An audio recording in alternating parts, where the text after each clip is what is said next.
कहिले यस्तो महसुस भएको छ कि आफू एउटा यस्तो दौडमा छौं जुन कहिल्यै सकिँदैन? हो, पैसा कमाउने दौड। तर के होला यदि यो दौड रोक्ने एउटा उपाय छ भने? आज हामी एउटा यस्तै शक्तिशाली विचारबारे कुरा गर्नेछौं जसले हाम्रो ध्यान पैसाबाट हटाएर अझै महत्त्वपूर्ण कुरामा केन्द्रित गर्न सक्छ। यो भनाइ हेर्दा त कति सामान्य लाग्छ होइन, तर विश्वास गर्नुहोस् यसमा हाम्रो पूरै आर्थिक जीवन बदल्ने तागत छ। कमाइको पछि नलाग्ने बरु मूल्यको पछि लाग्ने। आखिर के हो त यसको खास मतलब?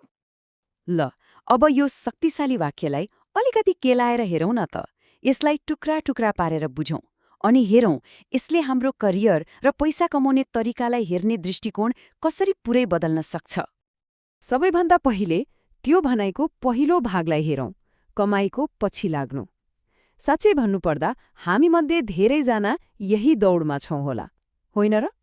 तर कहिल्यै सोच्नुभएको छ यो दौड वास्तवमा कस्तो छ? यसको अन्त्य कहाँ छ? हो, यो ठ्याक्कै त्यस्तै हो। एउटा कहिले अन्त्य नहुने दौड। सोच्नुहोस् त, एउटा ह्यामस्टर चक्कामा दौडिरहन्छ तर कतै पुग्दैन। जब हाम्रो ध्यान तलब बढाउनुमा मात्र हुन्छ, हामी पनि त्यही चक्रमा फस्छौं। एउटा लक्ष्य पूरा भयो, फेरि अर्को ठूलो लक्ष्य अगाडि। यो त कहिल्यै नसकिने यात्रा भयो जसले अन्त्यमा हामीलाई थकित र रित्तो मात्र बनाउँछ। अब यो दौड मानसिकताले हामीलाई कसरी असर गर्छ त्यो हेरौँ। पहिलो कुरा, हाम्रो पूरै ध्यान पैसा र तलबमा मात्रै जान्छ। दोस्रो, हामीले सिक्ने सिपहरू त्यो आफ्नो क्षमता बढाउनको लागि होइन, खालि अर्को प्रमोसनको लागि एउटा भर्याङ जस्तो मात्र बन्छ। हामीले के भ्याल्यु दिइरहेका छौं भन्ने कुरा त मतलबै हुँदैन। अनि अन्तिम नतिजा के त हो? असन्तुष्टि र निराशा। त्यसो भए यदि कमाइको पछि दौड्नु सही बाटो होइन भने सही बाटो के हो त? हो, यहीँनिर आउँछ त्यो भनाइको दोस्रो अनि सबैभन्दा महत्त्वपूर्ण भाग, मूल्य। अब मूल्य र कमाई यी दुईमा आखिर फरक के छ त? आउनुहोस् हेरौँ। यहाँ हेर्नुहोस् त, यो दुई मानसिकता बीचको फरक कति स्पष्ट छ। जब ध्यान कमाइमा हुन्छ, लक्ष्य भनेको केवल धेरै पैसा कमाउनु हो। त्यसका लागि जागिर फेर्ने, तलबको लागि बार्गेनिङ गर्ने जस्ता कामहरू गरिन्छ। तर जब ध्यान मूल्यमा हुन्छ, लक्ष्य भनेको आफूलाई बढी सक्षम बनाउनु हो। त्यसका लागि सिप विकास गर्ने, समस्याहरू समाधान गर्ने जस्ता काममा ध्यान जान्छ। एउटाले छोटो समयको लागि फाइदा देला तर अन्तमा थकाउँछ। अर्कोले चाहिँ लामो समयको लागि विकास र सफलता दिन्छ, जहाँ कमाई आफै एउटा बाई प्रडक्ट बनेर आउँछ। ल, अब सबैभन्दा महत्त्वपूर्ण प्रश्नमा आउँ। यो मानसिकतामा परिवर्तन कसरी ल्याउने त? कसरी त्यो कमाइको दौडबाट निस्केर आफ्नो भ्याल्यु बढाउने यात्रा सुरु गर्ने? सबैभन्दा पहिले त मूल्य वा भ्याल्यु भनेको के हो त्यो बुझ्न जरुरी छ। यो कुनै डिग्री वा सर्टिफिकेट मात्र होइन। यो त योगदान गर्ने, समस्या समाधान गर्ने क्षमता हो। एउटा उदाहरण लिउँ, एक ग्राफिक डिजाइनरको मूल्य उसले बनाएको डिजाइन कति राम्रो छ भन्नेमा मात्र हुँदैन, बरु त्यो डिजाइनले कम्पनीको सामान बेच्न कति मद्दत गर्यो भन्नेमा हुन्छ। मतलब अरूको लागि कति उपयोगी भयो। हो, त्यही हो वास्तविक मूल्य।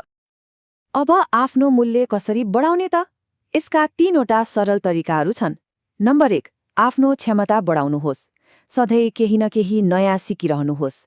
नम्बर 2, योगदान गर्नुहोस्। मतलब आफूलाई दिएको काम मात्र गर्ने होइन, अझ सक्रिय भएर थप जिम्मेवारी लिनुहोस्। र नम्बर 3, समस्या समाधान गर्नुहोस्।